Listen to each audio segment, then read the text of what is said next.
Irmãos amados, é um privilégio imenso estar com vocês. E a minha oração é que nesta noite Deus, na sua bondade, derrame graça sobre nós e nos edifique pela sua palavra. Hoje eu quero conversar com vocês sobre um livro da Bíblia, um livro poético, mas um livro complexo, que tem uma mensagem extremamente oportuna para o meu e para o seu coração. E a minha oração é que a história deste livro, que a história desse personagem, nos encoraje, nos abençoe, nos fortaleça. Por isso eu quero convidar você para abrir sua Bíblia comigo no livro de Jó, no capítulo 1. Jó, capítulo 1. Nós vamos ler dos versos 6 a 12. Jó, capítulo 1, 6 a 12.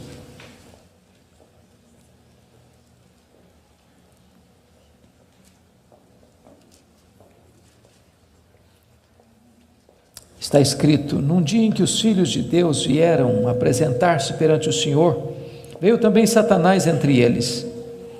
Então perguntou o Senhor a Satanás: de onde vens? Satanás respondeu ao Senhor e disse: de rodear a terra e passear por ela.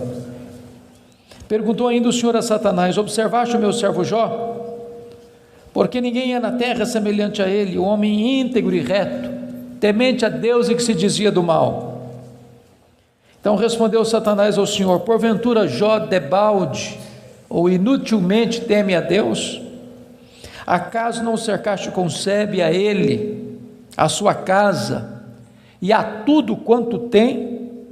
A obra de suas mãos abençoaste, os seus bens se multiplicaram na terra. Estende, porém, a tua mão e toca-lhe em tudo quanto tem, e verás se não blasfema contra ti na tua face. Disse o Senhor a Satanás: eis que tudo quanto ele tem está em teu poder, somente contra ele não estendas a tua mão. E Satanás saiu da presença do Senhor. Agora capítulo 2, versos de 1 a 6. Num dia em que os filhos de Deus vieram apresentar-se perante o Senhor, veio também Satanás entre eles apresentar-se perante o Senhor. Então o Senhor disse a Satanás: de onde vens? Respondeu Satanás ao Senhor e disse: de rodear a terra e passear por ela. Perguntou o Senhor a Satanás: observaste o meu servo Jó? Porque ninguém é na terra semelhante a ele, homem íntegro e reto, temente a Deus e que se desvia do mal. Ele conserva a sua integridade, embora me incitasses contra ele para o consumir sem causa. Então Satanás respondeu ao Senhor: pele por pele, tudo que o homem tem dará pela sua vida. Estende, porém, a tua mão e toca-lhe nos ossos e na carne, e verás se não blasfema contra ti na tua face. Disse o Senhor a Satanás: eis que ele está em teu poder, mas poupa-lhe a vida. Irmãos, esse texto registra este episódio da reunião de Deus com seus filhos. E eu quero crer que aqui são os anjos. Eu quero crer que esta reunião aconteceu nas regiões celestes. E a Bíblia não nos dá muitos detalhes, mas nos informa que Satanás apareceu por lá. E é curioso que quem provoca a conversa é Deus, perguntando para Satanás: de onde vens? Satanás responde: de rodear a terra e passear por ela. Satanás é uma espécie de turista inveterado. Ele está por aí, está de olho, está antenado, está procurando uma brecha, está procurando alguém para devorar. E Deus cutuca de novo perguntando assim: observaste o meu servo Jó? E Deus dá o currículo de Jó. Não tem ninguém na terra semelhante a ele. Em outras palavras, é o homem mais piedoso dessa geração. Homem íntegro. Íntegro é aquilo que você é com a porta do quarto trancada sem ninguém observando. Homem reto. Reto é aquilo que você é em público e todo mundo está vendo. Homem temente a Deus, princípio da sabedoria. Homem que se desvia do mal, deliberadamente santo.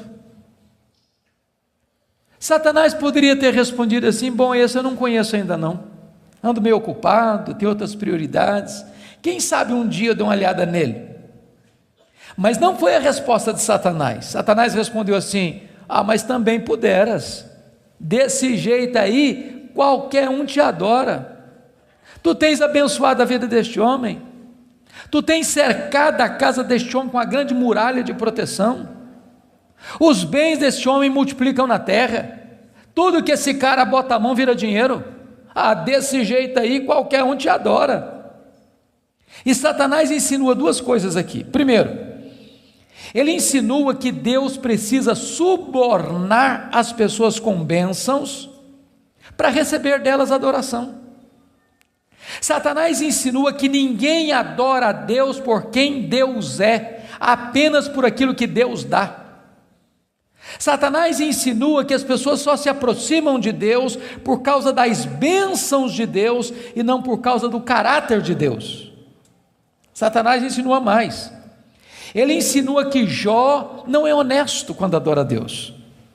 Ele insinua que Jó descobriu que religião é uma grande sacada, que esse negócio de religião dá lucro, que o vetor que move Jó em direção a Deus é o lucro.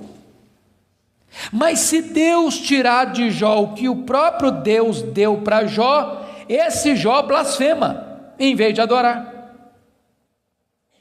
A grande pergunta é: o que é que um homem tem?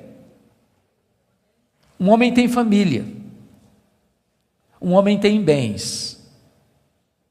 Satanás diz para Deus: toca no que ele tem, e verás se não blasfema contra ti na tua face. Satanás levanta aqui duas teses. A primeira delas: ninguém ama mais a Deus do que o dinheiro. Segunda tese: ninguém ama mais a Deus do que a família. Sem que Jó soubesse, Deus constitui Jó em seu advogado na terra e coloca nas mãos de Jó a defesa da sua reputação e diz para Satanás: pode tocar no que ele tem, só não podes tocar na sua vida.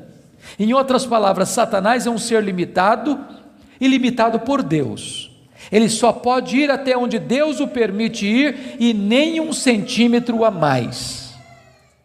Nas palavras de Martinho Lutero, Satanás é um cachorro na coleira de Deus. Ele só pode ir até onde a coleira o permite ir e nem 1 centímetro a mais. O nosso Deus manda no céu, o nosso Deus manda na terra, o nosso Deus manda no inferno. Ele manda nos anjos, ele manda nos homens, ele manda nos demônios. Agora, com a permissão de Deus, obviamente, Satanás sai dali para fazer um verdadeiro terremoto na vida financeira de Jó. Confira comigo, capítulo 1, versículo 3, quão rico era esse homem. Na parte final do verso 3, somos informados de que este homem era o maior de todos os do Oriente. Sabe o que significa isso? Ele era o homem mais rico da sua geração. Já fomos informados que ele era o mais piedoso. Agora somos informados que ele é o mais rico. E aqui cai um mito. O mito de que um homem rico não pode ser piedoso. Não é verdade isso. É possível ser rico e o mais rico, e é possível esse rico ser piedoso e o mais piedoso. O problema não é ter dinheiro, o problema é o dinheiro nos ter. O problema não é ter dinheiro no bolso, o problema é entronizar dinheiro no coração. O problema não é o dinheiro, o problema é o amor do dinheiro. Agora notem vocês que no capítulo 1, versículo 15, 16 e 17, Satanás vai usar 3 elementos para levar Jó à falência: os sabeus, o fogo e os caldeus. E não foi numa semana, num mês, num ano, numa década. Foi num único dia que o homem mais rico da sua geração entra em colapso financeiro, vai à falência. Ora, você e eu conhecemos gente que por muito menos blasfema contra Deus, por muito menos levanta os punhos contra os céus, por muito menos dá um tiro na cabeça. A pergunta é: será que a tese de Satanás era verdadeira? Será que ninguém ama mais a Deus do que o dinheiro? Será que Jó blasfemaria contra Deus? A resposta está no versículo 21 do capítulo 1. Quando Jó recebe a notícia de que ele está falido, Ele diz assim: nu saí do ventre da minha mãe, nu eu voltarei. Sabe o que ele está dizendo? Eu não trouxe nada para o mundo, eu não vou levar nada do mundo, portanto o que eu ganhei entre o berço e a sepultura não é a razão da minha vida. Ele derrota a primeira tese de Satanás, ele prova que ele ama mais a Deus que o dinheiro, ele prova que ele serve a Deus, não por aquilo que Deus dá, mas por quem Deus é. Mas agora vem a segunda tese: ninguém ama mais a Deus do que a família. Vocês concordam comigo certamente, e quem tem mais de 2 filhos aqui, sabem disso, ou 2 filhos, a partir de 2 filhos, os filhos não são naturalmente unidos, não são. Quando você vê uma família unida, os filhos unidos, pode saber, por trás tem um pai, tem uma mãe que acompanha, que orienta, que aconselha, que intercede, que exorta, que costura essa unidade. Agora, quando tem dinheiro é mais complicado ainda, porque dinheiro não tem liga, dinheiro não tem amálgama. Se você perceber no capítulo 1, versículo 2, Jó tinha 7 filhos e 3 filhas. E você nota que os filhos de Jó eram unidos, caminhavam juntos, celebravam juntos, festejavam juntos. Mas por que esses filhos são unidos? Capítulo 1, versículo 5 responde: porque Jó era um pai que orava pelos filhos, já era um pai que chamava os filhos para exortá-los, já era um pai que levantava sacrifícios em favor dos seus filhos. Ele estava preocupado com a salvação deles, com a santificação deles, com a piedade deles. E a preocupação de Jó não era apenas com a reputação dos filhos, que eles pecassem contra Deus no seu coração. Jó estava mais preocupado com a glória de Deus do que com a reputação dos filhos. Mas agora, com a permissão de Deus, não foi um dia, uma semana depois, um mês depois, um ano depois, nem uma década depois, foi no mesmo dia da tragédia financeira, que Jó recebe o mais amargo recado: seus 10 filhos morreram num único acidente. Agora pense comigo, o que é um homem, o que é um pai, o que é uma mãe, levar para o cemitério todos os seus filhos num único dia. Como é que ele volta de lá? Como é que ele recomeça a vida? Como é que ele se ergue do luto? Como é que ele escreve dali para frente o seu futuro? Será que Jó blasfemaria contra Deus? Será que de fato ninguém ama mais a Deus do que a família? Será que a tese de Satanás era verdadeira? A resposta está no capítulo 1, versículo 20. Quando Jó recebe a notícia dessa tragédia, diz a Bíblia que ele rasga o seu manto, que ele raspa a cabeça, que ele se prostra, que ele adora, e ele diz: o Senhor Deus deu, o Senhor Deus tomou, bendito seja o nome do Senhor. Ele derrota aqui a segunda tese de Satanás. Ele prova que ele ama mais a Deus do que a família. Ele prova que ele serve a Deus não pela bênção de Deus, mas pelo caráter de Deus, não por aquilo que Deus dá, mas por quem Deus é. Mas aí vem o capítulo 2. E no capítulo 2, mais uma vez os filhos de Deus se reúnem. E eu quero crer que os anjos, eu quero crer que nas regiões celestes. E mais uma vez Satanás aparece por lá. E é curioso que Deus é quem provoca a conversa de novo, perguntando para ele: de onde vens? Satanás responde: de rodear a terra e passear por ela. Sabe o que ele está dizendo? Não mudei minha agenda, estou fazendo o que eu sempre fiz, eu estou por aí, eu estou de olho, estou antenado, estou vivo e ativo no planeta Terra, estou procurando uma brecha, estou procurando alguém para devorar. E Deus cutuca outra vez, perguntando assim: observaste o meu servo Jó? E Deus dá o currículo de Jó sem alterar uma vírgula: não tem ninguém na terra semelhante a ele, homem íntegro, reto, temente a Deus, que se desvia do mal. Me incitasses contra ele sem causa para o destruir, mas ele permanece íntegro. Sabe o que Deus está dizendo? Satanás, suas teses são mentirosas, suas teses são falsas. Jó provou que me ama mais do que o dinheiro, mais do que a família. Jó provou que me ama não por aquilo que eu dou para ele, mas por quem eu sou. Aí Satanás levanta a terceira tese: pele por pele, e tudo que o homem tem dará pela sua vida. Toca-lhe nos ossos, toca-lhe na carne, e verás se não blasfema contra ti na tua face. A terceira tese de Satanás é essa: ninguém ama mais a Deus do que a si mesmo. Sem que Jó soubesse, Deus constitui Jó em seu advogado na terra e coloca nas mãos de Jó a defesa da sua reputação e diz para Satanás: pode tocar nos ossos dele, pode tocar na carne dele, só não podes tirar a vida dele. Satanás é um ser limitado e limitado por Deus.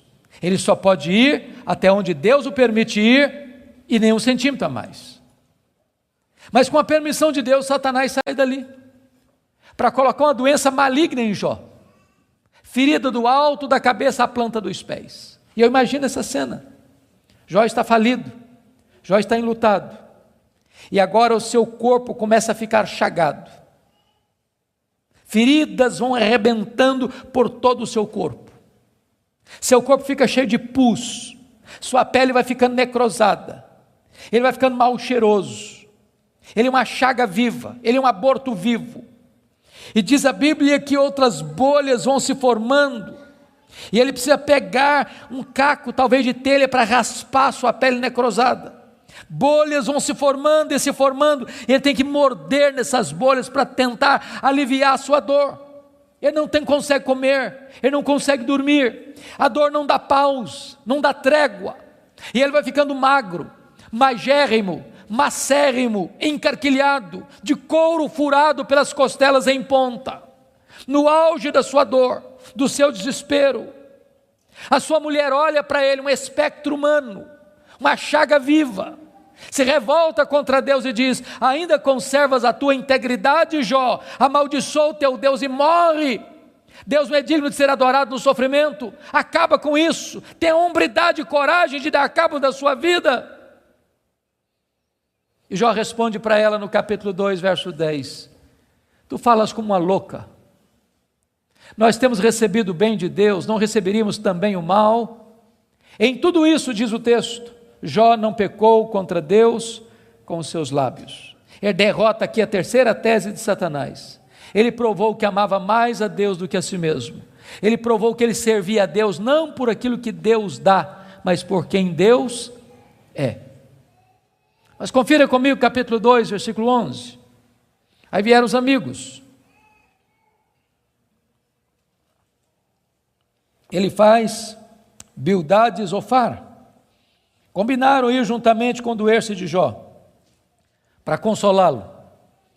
Diz o verso 12 que eles levantaram de longe os olhos, não reconheceram Jó. Eles ergueram a voz e choraram, cada um rasgou o seu manto, lançou pó sobre a cabeça. Sentaram-se com Jó na terra 7 dias e 7 noites. Nenhum lhe dizia palavra alguma, pois viam que a dor de Jó era muito grande. E eu quero fazer uma pergunta para você: esses homens eram amigos de Jó?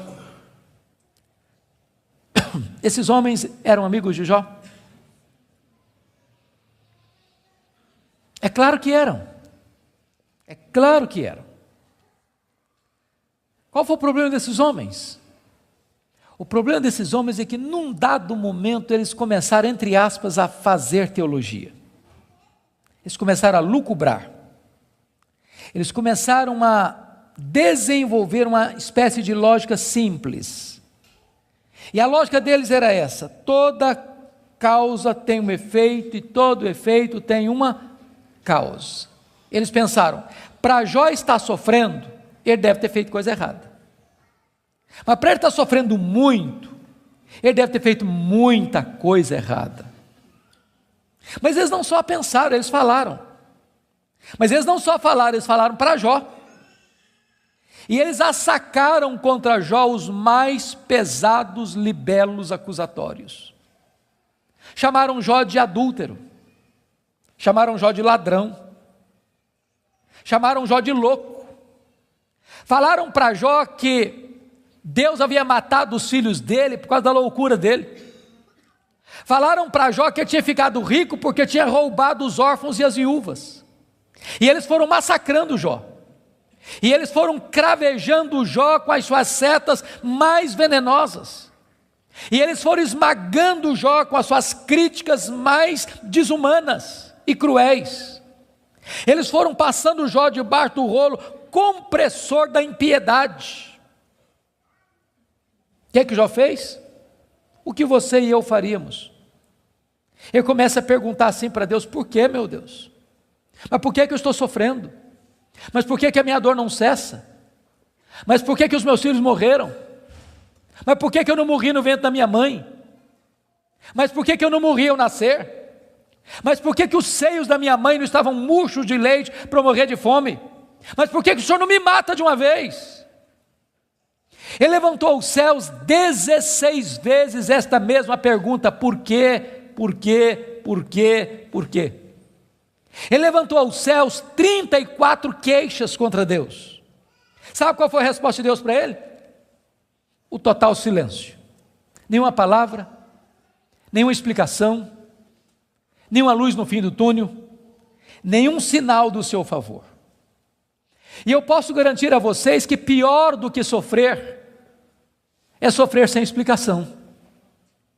O silêncio de Deus grita mais alto nos nossos ouvidos do que o barulho mais ruidoso das circunstâncias mais adversas.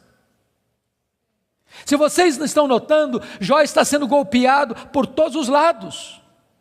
Ele está sendo encurralado, emparedado, entrincheirado por circunstâncias medonhas.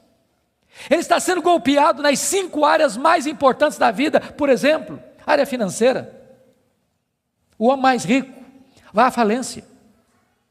Segundo, a saúde. Um homem saudável vira uma chaga aberta. Terceiro, o casamento. Na hora que esse cara mais precisava do apoio da mulher dele, ela disse assim para ele: morre, homem, mas morre logo. Chega, para com isso, morre. Quarta área, os filhos. Irmãos, não é natural pai enterrar filhos. Não é natural. Não é natural. Um dia um médico que acabara de sepultar o seu filho caçula, disse para mim com lágrimas nos olhos: pastor, eu não aceito isso, o meu filho ter furado a fila. Isso não é natural. Quinta área que Jó está sendo golpeado: as amizades. Aqueles que vieram para serem consoladores e aplicarem um azeite terapêutico do refrigério, aplicam-lhe o vinagre das críticas mais amargas. Esse homem está sendo golpeado por todos os lados. Esse homem, na verdade, está no fundo de um poço. Não tem mais nada para perder. Mas quando você está no fundo de um poço, só tem uma direção para olhar: é para cima. É para o alto, é para Deus. E quando ele olhou para cima, ele arranca do peito um brado de esperança e diz assim: mas uma coisa eu sei, é que o meu Redentor vive, e por fim revestir este meu corpo de pele, eu verei o meu Redentor. Quando ele dá esse brado de esperança, daqui a pouco Deus rompe o silêncio, e Deus começa a falar com ele. Mas quando Deus rompe o silêncio, Deus não responde nenhuma das 16 perguntas de Jó. Quando Deus rompe o silêncio, Deus não responde nenhuma das 34 queixas de Jó. Quando Deus rompe o silêncio, Deus faz 70 perguntas para Jó. Todas perguntas retóricas, todas perguntas que não têm uma resposta. Deus pergunta para Jó assim: ô Jó, onde você estava quando eu lançava os fundamentos da terra? Ô Jó, onde você estava quando eu espalhava as estrelas no firmamento? Ô Jó, onde você estava quando eu cercava as águas do mar para elas não invadirem a terra? Ô Jó, me explica aí, onde fica o reservatório do vento? Me explica, Jó, como é que eu formo a geada? E Deus foi abrindo as comportas dos céus e despejando em catadupas, torrentes caudalosas do seu conhecimento, da sua majestade, da sua soberania sobre Jó. E Jó, ao ser esmagado por esta gloriosa revelação de Deus, ele foi se encolhendo, ele foi se encolhendo, ele foi se encolhendo, ele foi se encolhendo. para descobrir as 5 verdades mais sublimes da sua vida, que mudaram a sua história. Verdades essas que, espero em Deus, impactem nesta noite o seu e o meu coração. Que verdades são essas? Vá comigo, por favor, para o capítulo 42 deste mesmo livro.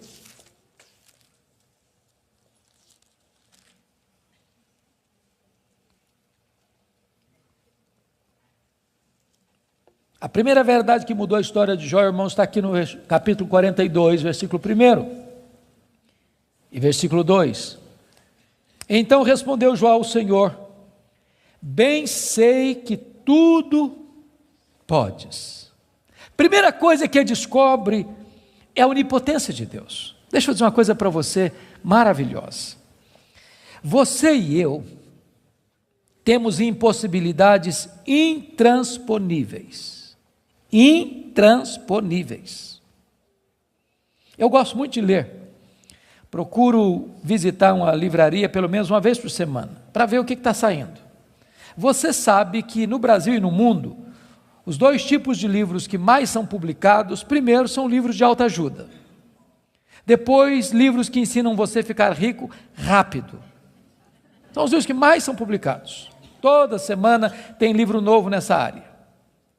E esses livros dizem assim para você: você tem a força, você é capaz, você tem o poder, você é um gigante, há poder nas suas palavras, basta você fazer cócega no seu interior e levantar-se-á daí um gigante.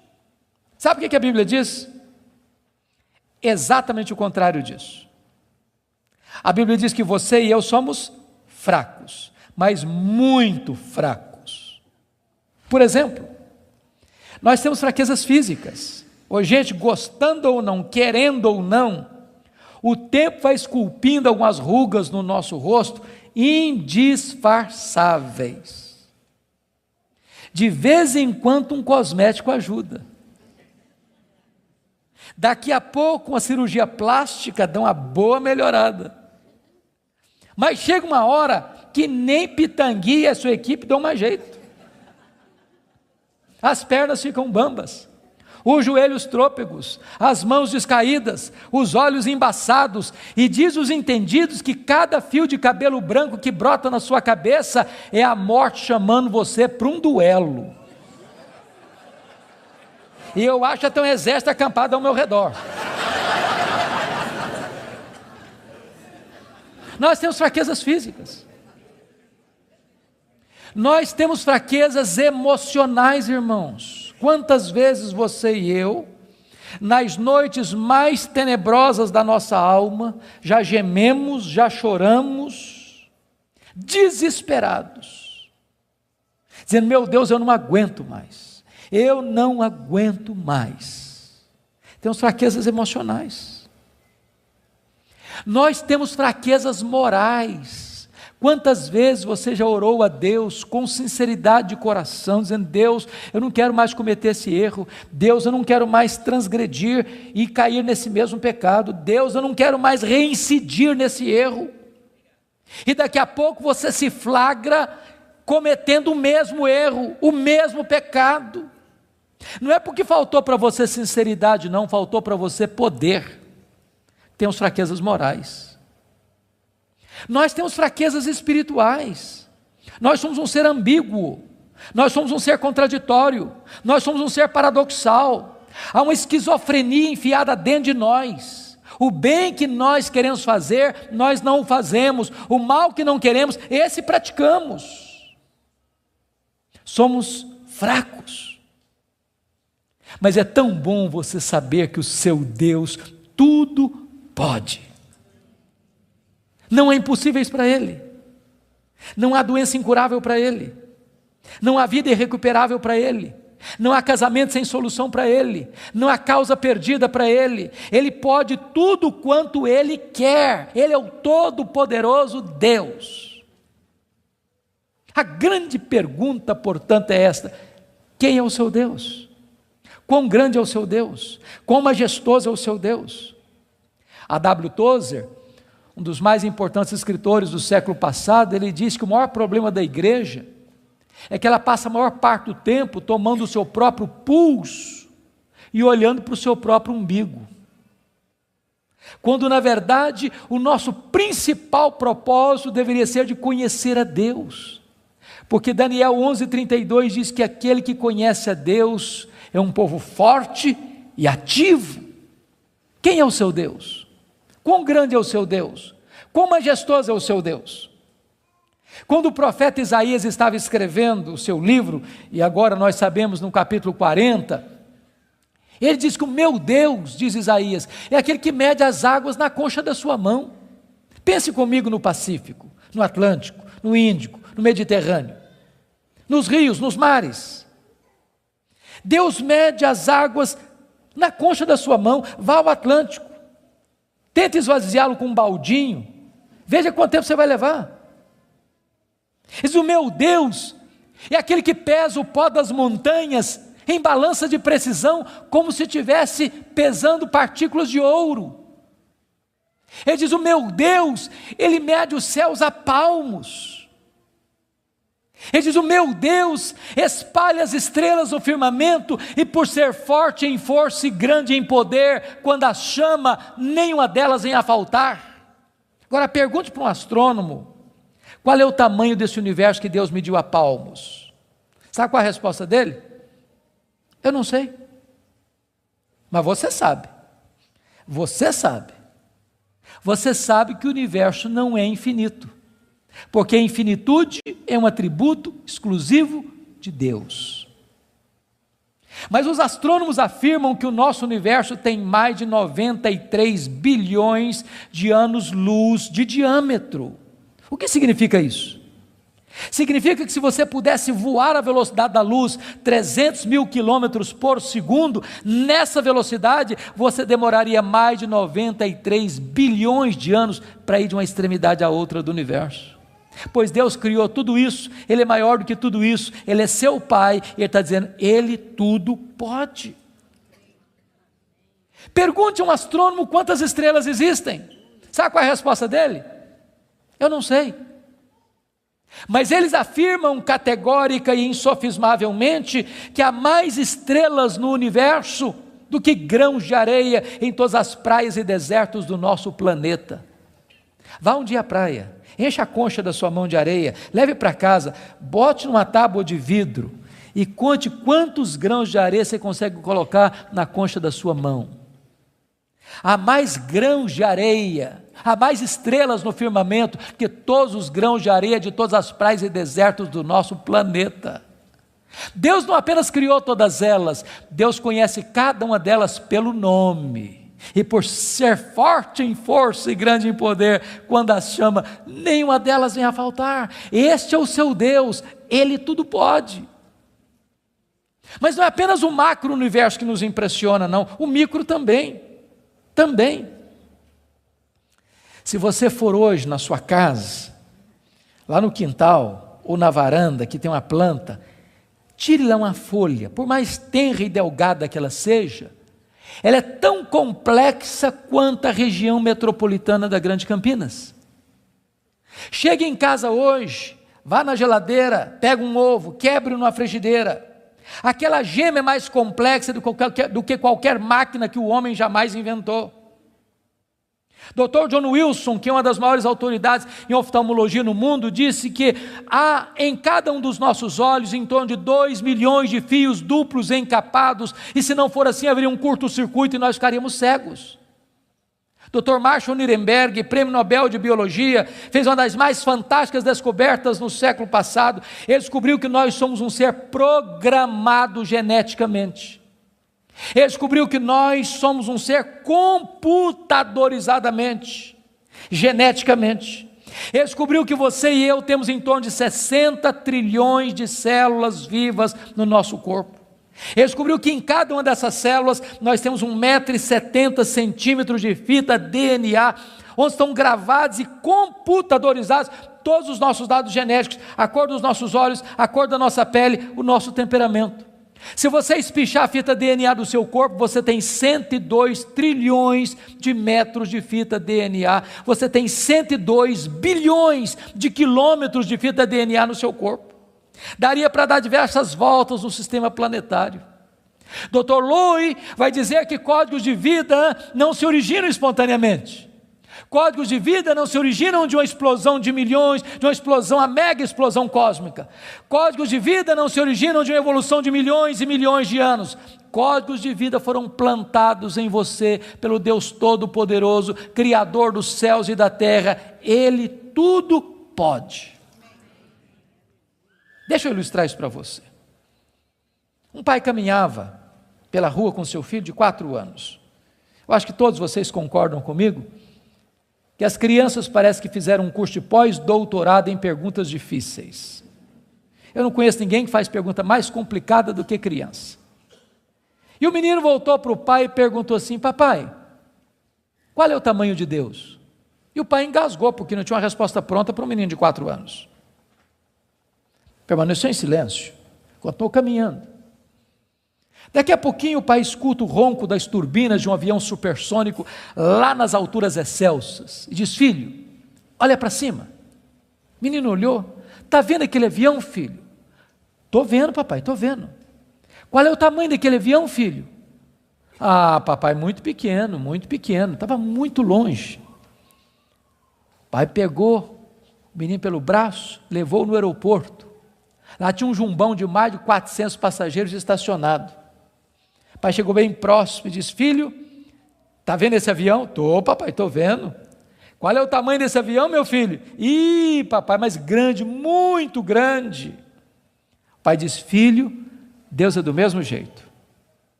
Quando você está longe de Deus, meu filho, Deus parece pequeno para você. Aí seus problemas ficam enormes. Mas quando você está perto de Deus, meu filho, Deus é grande para você.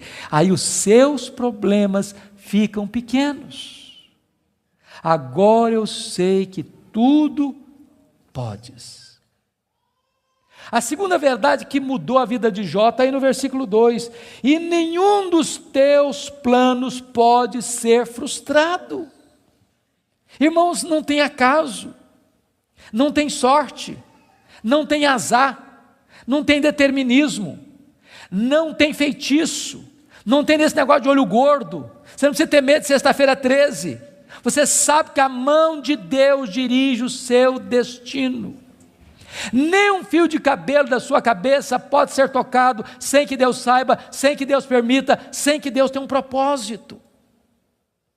Quando você entende que Deus governa o universo, que Deus governa até uma folha que cai no outono, que nenhum pássaro, nenhum pardal pode cair ao chão sem que Deus saiba e permita, você vai entender que você não é uma lasca de lenha jogada no mar da vida, empurrado de um lado para o outro ao sabor das circunstâncias. A sua vida está nas mãos daquele que está assentado na sala de comando do universo. Ele está no controle. Não há acaso, não há azar, ele dirige o seu destino. Você pode dizer como Paulo: sabemos que todas as coisas cooperam para o bem daqueles que amam a Deus, daqueles que são chamados segundo o seu propósito. A terceira verdade que mudou a vida de Jó está aí no versículo 3, confira comigo. Ele diz assim: na verdade eu falei do que eu não entendia, coisas maravilhosas demais para mim. Ele reconhece a limitação do seu conhecimento. Mas para você entender isso aqui, eu lhe daria um conselho, se é que posso. Tira um sábado, tira um feriado, dá uma lida em Jó numa sentada só. Você vai descobrir coisa maravilhosa. Você vai descobrir que Jó, ao longo do livro, fez 3 coisas. Ele perguntou, ele se queixou e ele se defendeu. 3 coisas que ele fez. E você sabe disso, quando ele está machucado, quando ele está ferido, quando a gente está se sentindo injustiçado, sabe o que a gente faz? A gente fala, se defende, e às vezes quando a gente está sofrido demais, machucado demais, doído demais, a gente fala muita coisa sem entender. Quando Deus despeja a glória dele em cima de Jó, Jó bota a mão na boca e diz: meu Deus, quanta coisa que eu falei sem entender. Sabe o que eu aprendo com isso? Quando você encontrar alguém que parece sabichão demais, que sabe demais, que fica arrotando em cima de você conhecimento demais. Você está perto de uma pessoa que sabe quase nada. Que quem sabe, sabe que não sabe. Quanto mais você sabe que você não sabe, porque o que você não sabe é muito mais do que o que você sabe. Portanto, quem sabe, não estufa o peito, não fica empavonado. Não dá para ficar na presença do Todo-Poderoso Deus com soberba, com altivez, com arrogância. Jó começa a entender que Deus é Deus e Ele é homem. A quarta verdade que mudou a vida de Jó está no versículo 5, confira comigo.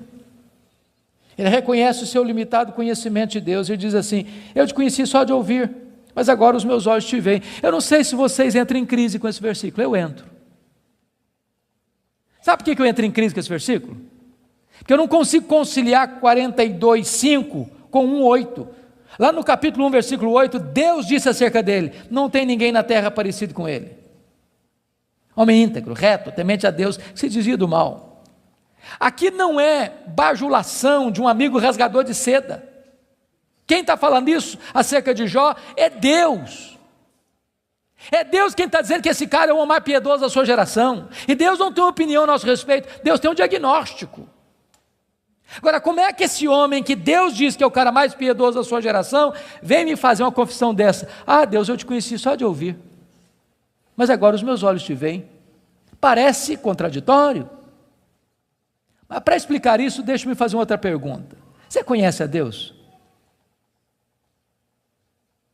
Você conhece a Deus? Quanto você conhece? Quanto? Quanto você conhece a Deus? Deixa eu ilustrar. Havia um cidadão que nunca tinha visto o mar. Um dia ele fez uma viagem para o litoral e quando ele viu o mar, ele exclamou de toda a sua alma: agora eu conheço o mar. Aproxima-se dele um marujo, com a pele tostada de sol e sal, por viver nas procelas do mar, e disse assim: eu também conheço o mar. Qual a diferença entre eles? Você conhece a Deus? Quanto você conhece a Deus? Por exemplo, João 17,3 diz assim: e a vida eterna é esta, conhecer a Deus e a Jesus Cristo a quem enviaste. Sabe o que é a essência da vida eterna? É conhecer a Deus. Sabe o que você vai fazer no céu depois que você tiver 1000 anos lá na glória? Você vai estar conhecendo a Deus. Sabe o que você vai estar fazendo no céu depois que você tiver 1 milhão de anos lá na glória? Você vai estar conhecendo a Deus. Sabe o que você vai estar fazendo no céu depois que você tiver 1 bilhão de anos lá na glória? Você vai estar conhecendo a Deus. Nem toda a eternidade será suficiente para você esgotar o conhecimento de Deus, porque Deus é inesgotável em seu ser. Às vezes a gente pensa que o céu vai ser monótono. Há poucos dias um adolescente se aproximou de mim e disse assim: pastor, eu não quero ir para o céu não. Eu falei: você está ficando maluca, menina? Não quero ir não. Eu falei: mas então me explica esse negócio aí, ué. Ela me diz: ah, pastor, a ideia de céu que eu tenho é que eu vou estar sentado numa nuvem branca, com a harpa na mão, cantando. Ah, não aguento essa vida inteira não. Ah, não, eu quero coisa diferente para a minha vida. Deixa eu dizer para você, o céu é dinâmico. Nós vamos conhecer a Deus, nós vamos amar a Deus, nós vamos fruir a Deus, nós vamos glorificar a Deus. E se você não gosta de trabalhar, você está encrencado, porque nós vamos servir a Deus. Agora pense comigo nessa tese. Parece-me que foi Albert Einstein quem disse isso. Neste corpo nosso que fica cansado, velho, enrugado e caquético, a gente faz coisas tão lindas. E dizer que nós não usamos nem 10% do nosso potencial.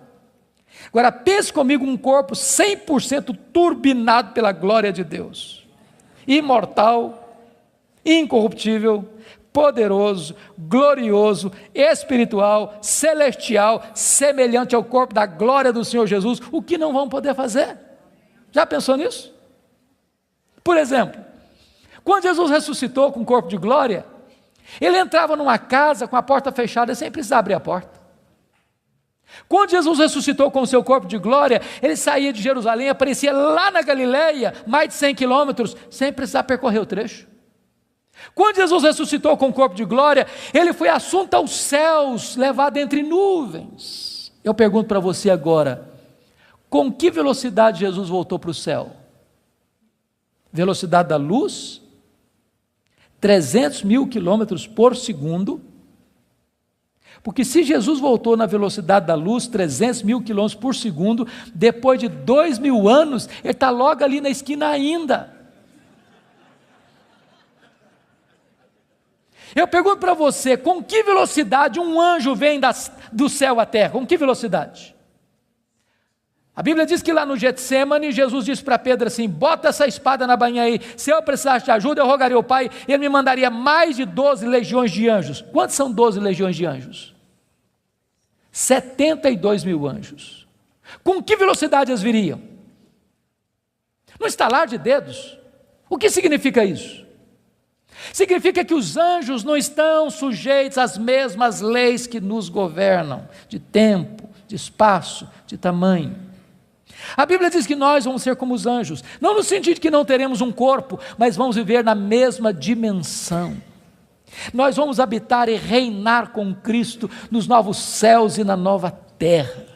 Vamos servir a Ele, vamos trabalhar para Ele, vamos glorificar a Ele, vamos conhecê-lo, e jamais chegará um dia na eternidade que a gente possa dizer assim, agora eu conheço tudo a respeito de Deus, não tem mais nada para conhecer, porque esse dia jamais chegará, porque Deus é inesgotável em seu ser. Agora eu entendo Jó, sabe o que o Jó está dizendo?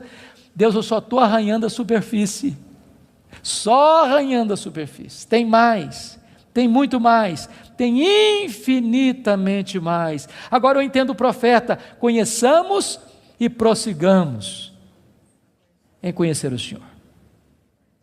Mas a última verdade que mudou a vida de Jó está no versículo 6, confira comigo. Ele diz assim, por isso eu me abomino e eu me arrependo no pó e na cinza. Ele reconheceu a enormidade do seu pecado. E aqui eu entro em crise de novo. Porque essa confissão aqui cabe bem na boca de um ladrão, de um assassino, de um adúltero, de um corrupto. Mas não cabe na boca do camarada que o próprio Deus diz que ele é o mais piedoso da sua geração. Eu me abomino. E eu me arrependo no pó e na cinza. Como é que você vai entender isso? A grande questão aqui é a seguinte, irmãos, as pessoas que mais sofrem e lamentam os seus pecados, não são as pessoas que mais pecam.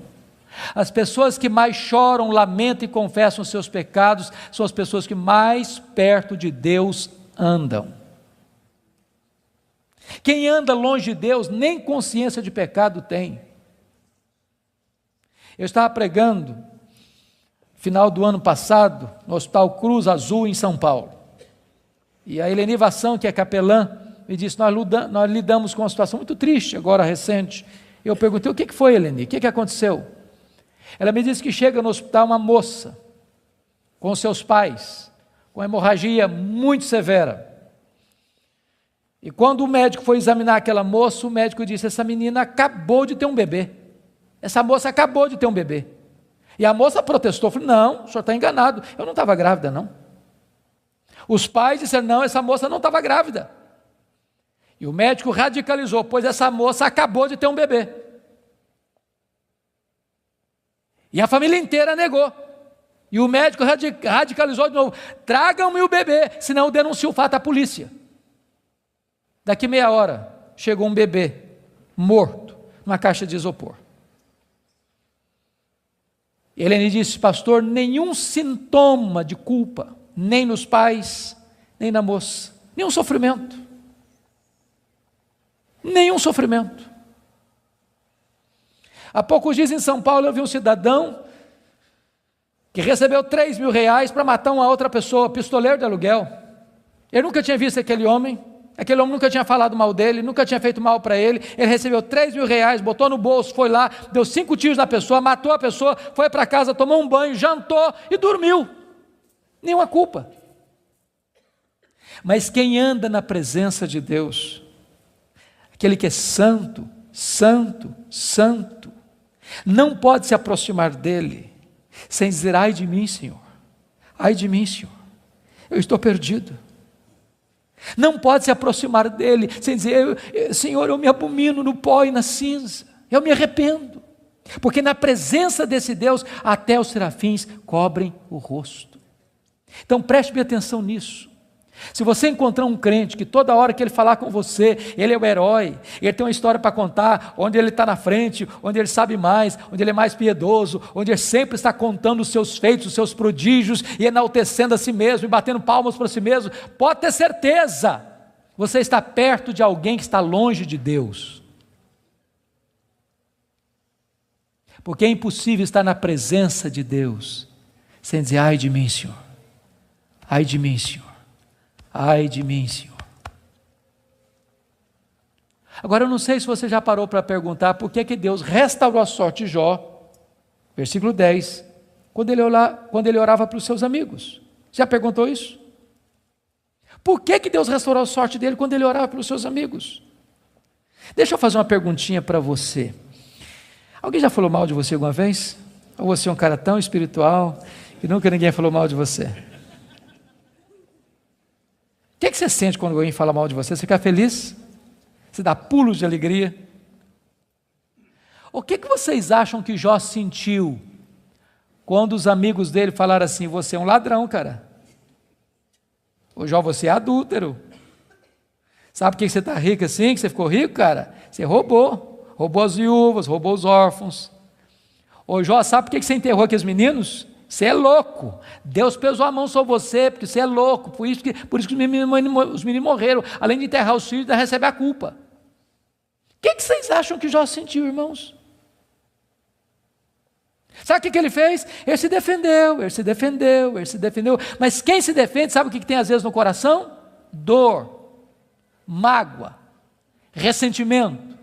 Sabe o que Deus está falando para esse homem ser restaurado? Deus está dizendo: meu filho, saia desta arena da autodefesa e entre na brecha da intercessão. Porque enquanto você se defende e tem mágoa, mas você não consegue orar por alguém e ter mágoa desse alguém ao mesmo tempo. Quando você ora por alguém, a oração restaura você e restaura as pessoas pelas quais você ora. Enquanto Jó orava, Deus restaurou a sua sorte. Satanás tentou destruir as 5 áreas da vida de Jó, pois essas mesmas 5 áreas Deus restaurou uma a uma. Primeira área que Deus restaurou, confira comigo, versículo 16, foi a saúde dele. Ele passou a ter mais 140 anos. Viu os filhos dos filhos até a 3ª e 4ª geração. Eu acho que não ficou nem cicatriz, nem sequela. Eu quero dizer para você que Deus está aqui nesta noite, Ele é o mesmo Deus, e Ele pode curar. Ele é o Deus que cura. A segunda área que Deus restaurou, amados irmãos, foi a financeira. Confira o versículo 12. E é curioso que se você compara 1:3 com 42:12, ele recebeu tudo em dobro. Você já era o mais rico antes, agora ele é duplamente o mais rico. Eu quero dizer para você que Deus está aqui, Ele é o Deus da restituição. A terceira área que Deus restaurou foram os amigos. Confira comigo o versículo 8. E eu acho isso magnífico. Sabe por quê? Porque aqueles homens que cravejaram Jó com as suas críticas, Deus diz para eles assim: pois é, vocês lembram aquele cara que vocês criticaram? Vocês vão ter que ir nele. Vocês vão ter que ir lá nele, para ele orar por vocês. Vocês lembram? Vocês falaram dele? Pois é, aquele cara é mais justo que vocês. Sabe o que Deus está fazendo aqui? Honrando Jó. Honrando Jó. Eu vou dizer uma frase aqui hoje, se vocês guardarem essa frase, eu me dou por satisfeito essa noite. É muito simples, mas é a síntese do que eu estou falando. Cuida da tua piedade, e Deus cuidará da tua reputação. Você não tem que se defender, você tem que orar, porque quando você ora, Deus defende você. Quando você leva Deus a sério, as pessoas que criticaram você vão ter que voltar a você e mudar de opinião a seu respeito. Deus restaurou Jó, Deus restaurou os amigos de Jó. A quarta área que Deus restaurou foi o casamento. Agora pense só um pouquinho comigo, só um pouquinho. Quando Jó estava numa magrela, A mulher dele disse assim: morre, homem, morre logo, cara, morre. Agora o Jó está curado, cheio da grana, no topo da pirâmide. Se fosse hoje, o que vocês acham que Jó faria?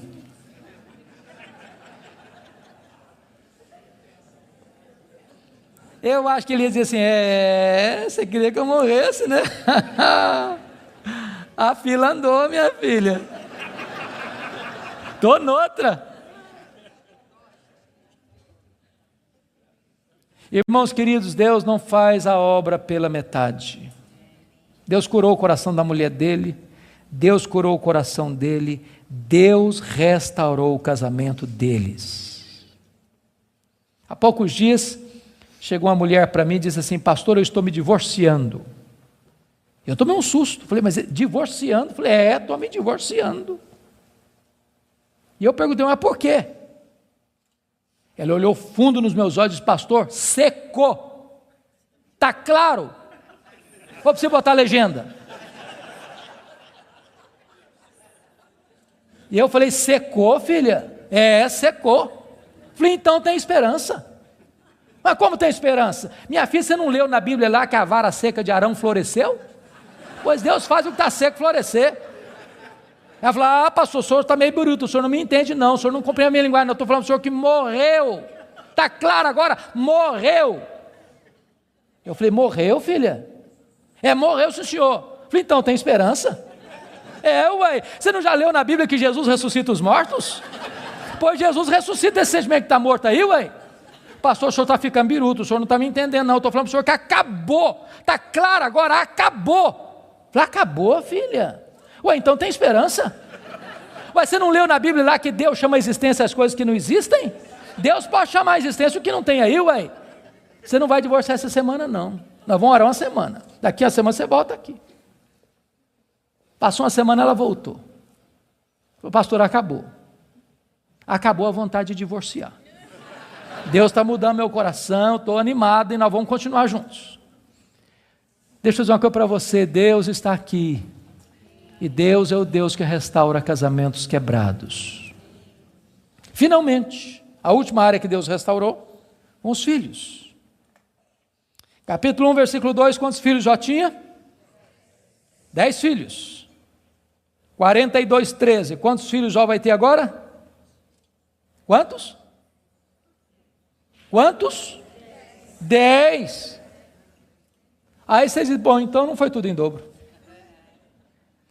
Porque se ele tinha 10 e Deus deu tudo em dobro, quanto é que devia ter agora? 20. Então não foi tudo em dobro. Como é que a gente entende isso? Deixa eu dizer uma coisa para você, querido. Quando uma ovelha morre, você perde uma ovelha.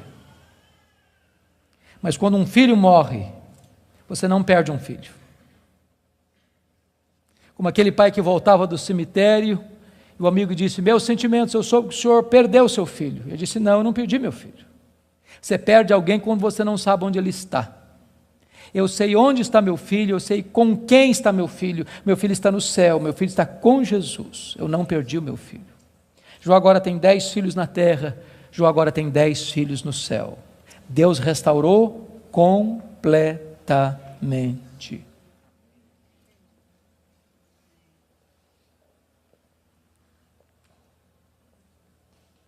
Sabe qual era a intenção de Satanás?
colocar Jó longe de Deus.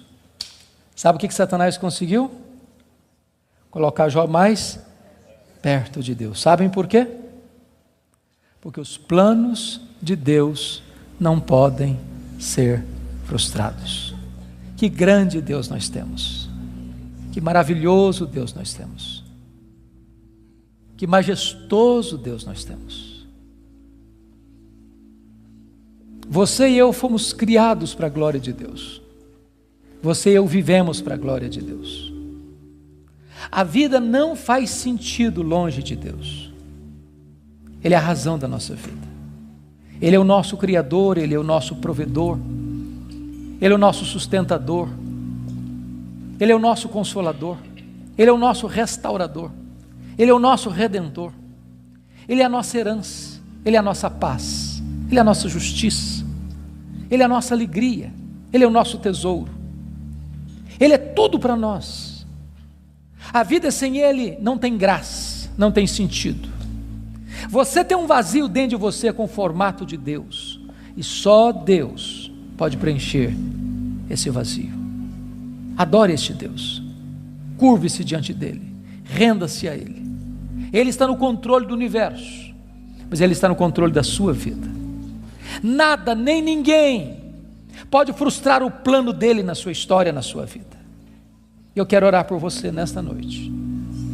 Se você deseja que Deus se manifeste a você, e você quer colocar sua vida nas mãos dEle, onde você está, fique em pé. Eu quero orar em seu favor.